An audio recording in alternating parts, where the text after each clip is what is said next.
18 muaj pa një takim të nivelit të lartë, dialogu mes Kosovës dhe Serbisë ka mbetur në vend numro. Me të dyja vendet të përfshira nga sfidat e brendshme, marrëveshja përfundimtare duket e largët. Analistët argumentojnë se bashkësia ndërkombëtare duhet të shtyjë përpara njohjen reciproke mes tyre, jo thjesht normalizimin e marrëdhënieve dhe të ketë një plan B nëse dialogu dështon. Përshëndetje të nderuar shikues, mirë se vini në edicionin e ri të ekspozes magazinës së përjavshme televizive të Radios Evropa e Lirë. Unë jam Valona Tela.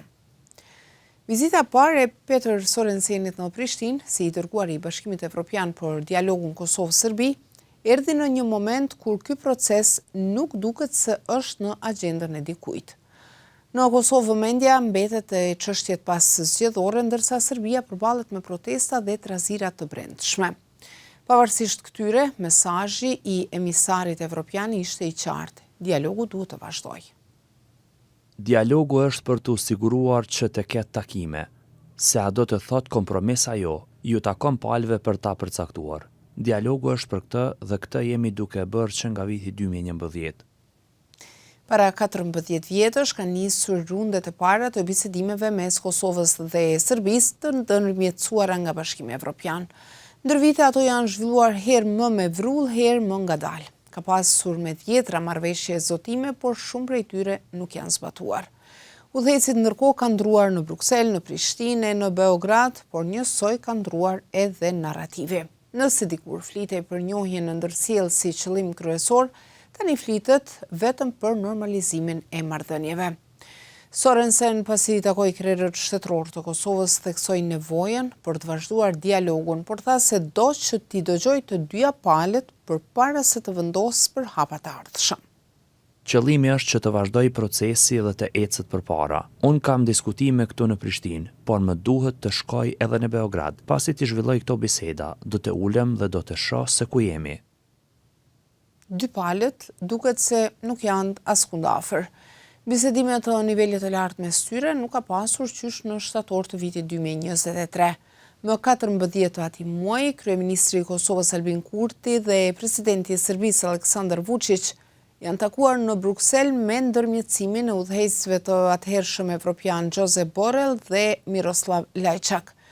10 ditë pas atij takimi ka ndodhur sulmi i armatosur në Banjsk, ku grupe të armatosura serbësh kanë vrarë një polic të Kosovës. Përpjekjet e mëvonshme të BE-s për t'i ulur dy liderët bashkë në tryezë kanë dështuar, kryesisht për shkak të kushteve që i ka paraqitur njëra palë e që tjetra i ka kundërshtuar. Pas takimit me Sorensenin, edhe Kurti dhe presidentja e Kosovës Vjosa Osmani kanë pasur një sër kërkesash për të, nga heqja masave ndëshkuese të BE-s kundër Kosovës deri te dorëzimi i grupit që ka sulmuar Banjskën tek autoritetet e Kosovës. Për vëzhguesit e procesit të dialogut, topi në fakt është në fushën e BE-s. Ata thonë se është koha që ky blok të fokusohet te një qëllim specifik, që është njohja e ndërsjellë mes dy vendeve. Sipas tyre, kjo është zemra e problemit dhe kjo duhet të adresohet direkt. Leon Hardwell, bashkëpunëtor i lartë në LSE Ideas, shkolla e Londrës për ekonomi, flet më shumë për ekspozen. It's really important to put recognition. Është vërtet e rëndësishme që njohja e ndërsjellë të vihet në balë të këtij dialogu, sepse ideja e normalizimit është shumë e papërcaktuar. Nëse nuk keni një qëllim të qartë, ju as nuk përpiqeni të arrini diçka specifike. Ndaj, mendoj se Sorensen duhet ta vendosë këtë qëllim përpara, që të mund të lëviz palët në një drejtim të caktuar dhe ta zgjidhë këtë konflikt një herë për gjithmonë. Vučić këmbgul se Serbia nuk do ta njohë kurrë pavarësinë e Kosovës. Fokusi i tij është themelimi i asociacionit të komunave me shumicë serbe në Kosovë, gjë të cilën shpesh e nxjerr edhe si kusht për vazhdimin e dialogut me palën tjetër. Për këtë asociacion ka një marrëveshje qysh në vitin 2013, por se Kosova, pavarësisht rysnisë ndërkombëtare, nuk e ka zbatuar kurrë nga frika se një mekanizëm i tillë me kompetenca të gjera do të mund të ndikonte në funksionalitetin e shtetit. Kosova ka kohë që ka marrë edhe një draft të hartuar nga BE-ja për statutin e këtij asociacioni, por edhe ai duket se është jashtë tryezës tashmë. Presidenti Osmani tha këtë javë se drafti si i tillë nuk do të merrte dritë jeshile nga gjykata kushtetuese e vendit.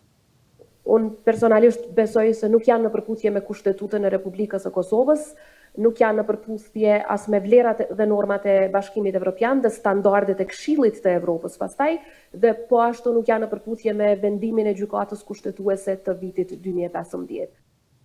Një asociacion me kompetenca të gjera do të vinte me rrezikun e krijimit të një Republike Srpske në Kosovë, thot Hardwell, duke ju referuar entitetit serb në Bosnjë e Hercegovinë, i cili ka pushtet legjislativ.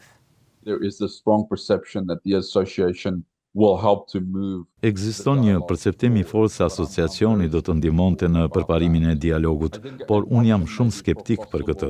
Një opsion, ndoshta për Kosovën, do të ishte që të prezantonte një version të zbutur të asociacionit dhe në një farë mënyre të zbatonte atë vetëm për t'i heshtur kritikët.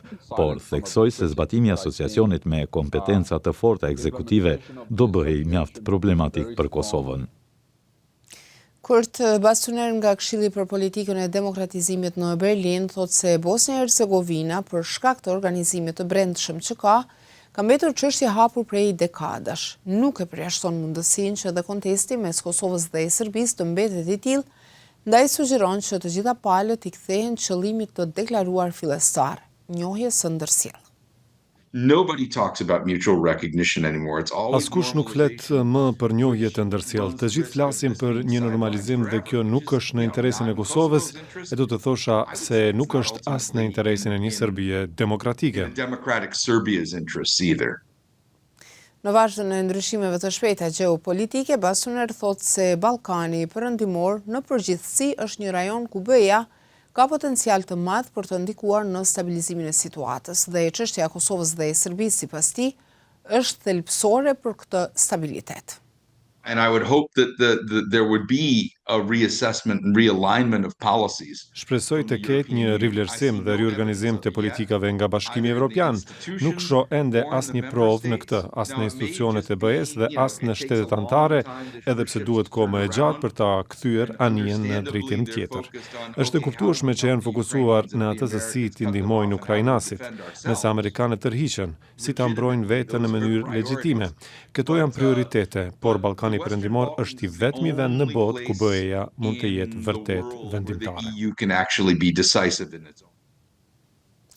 Analistët besojnë se BE-ja ka ende leva ndaj Kosovës dhe Serbisë për t'i shtyrë përpara drejt një marrëveshjeje, edhe pse kushtësimi i integrimit të tyre evropian me normalizimin e marrëdhënieve deri më tash nuk ka dhënë rezultate.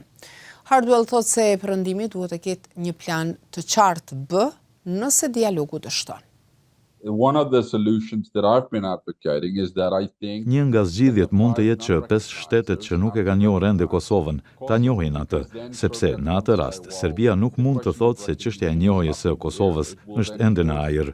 Asaj do t'i duhej të merrej me një Kosovë që njihet nga të gjitha vendet anëtare të Bashkimit Evropian dhe nëse vërtet dëshiron të antarësohet në Bashkimin Evropian, Serbia do të duhet të punojë brenda kësaj kornize. to work within that framework. Megjithatë, disa kanë hamencuar se me presidentin Donald Trump në shtëpinë e bardhë, Serbia ka më shumë hapësirë veprimi për shkak të lidhjeve të saj më të ngushta, qofshin politike, qofshin ekonomike, me njerëz të afërt me Trumpin. Ndaj analistët thonë se fokusi i Kosovës duhet të jetë te ruajtja e mbështetjes dypartijake në Washington. Sipas Hardwellit, vendi duhet të pozicionohet si një partner i besueshëm, sidomos në çështjet e sigurisë dhe ekonomisë, si dhe të rrisë bashkëpunimin me SBA në fushën e energjisë dhe mbrojtjes. Viteve të fundit, qeveria e Kosovës e udhëhequr nga Albin Kurti është përballur me kritika të herpashershme nga zyrtarët amerikan për shkak të disa veprimeve në veri të vendit, të cilat i kanë cilësuar si të pakoordinuara dhe me ndikim të keq të komuniteti serb.